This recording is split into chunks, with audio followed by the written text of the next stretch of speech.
Titrage colorimétrique, nous allons apprendre à établir la relation entre les quantités de matière à l'équivalence. Nous allons travailler avec des ampoules de fer. Voici l'exercice type.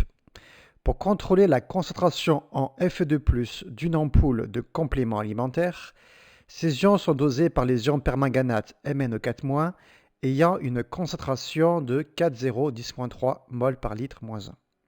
Le volume de l'ampoule dosée est de 2 ml et le volume versé à l'équivalence est VE égale 12,5 ml.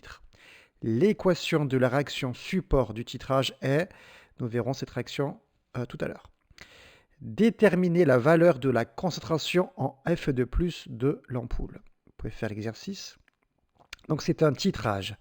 C'est que dans le bécher, on va mettre un réactif, une solution, avec une concentration inconnue. On cherche sa concentration. Ça s'appelle le réactif titré. Donc sa concentration est à déterminer.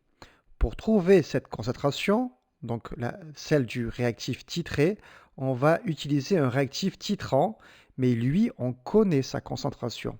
On le met dans la burette. Donc pour résumer, pour connaître la concentration du réactif titré, on va utiliser un réactif titrant avec une concentration connue.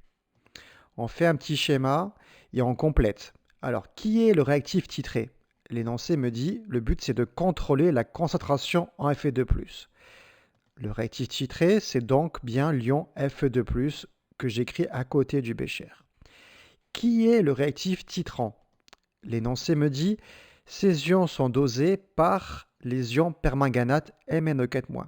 Donc le réactif titrant, c'est les ions MnO4-.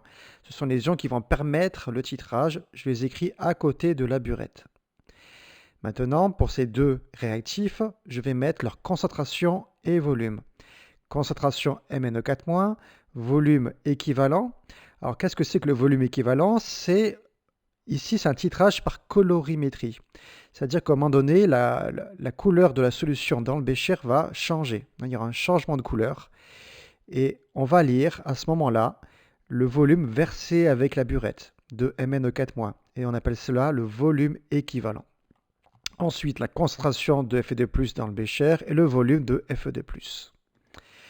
Tout ça, je l'ai dans l'énoncé. Concentration MnO4- 410.3, volume équivalent 12,5 ml. Concentration de Fe2+, eh bien c'est l'inconnu, c'est ce qu'on cherche. Le volume de Fe2+, c'est 2,0 ml.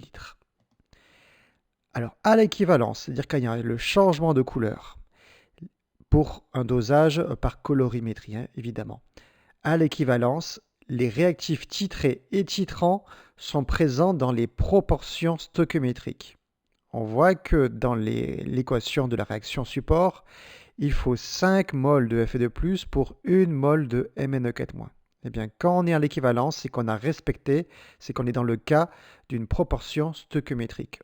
On peut donc écrire l'égalité, le nombre de mols de Fe2+ divisé par 5 égale le nombre de mols MnO4- divisé par 1. J'ai bien mis les coefficients stoichiométriques en dénominateur.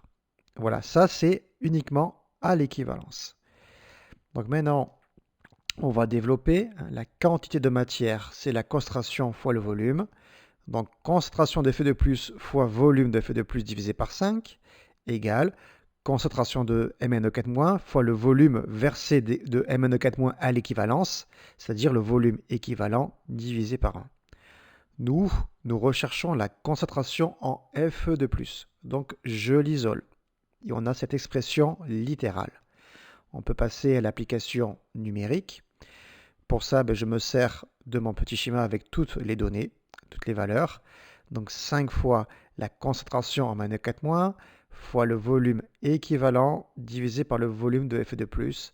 Et je trouve que la concentration en Fe2+ de mes ampoules de complément alimentaire est de 0,13 mol par litre -1.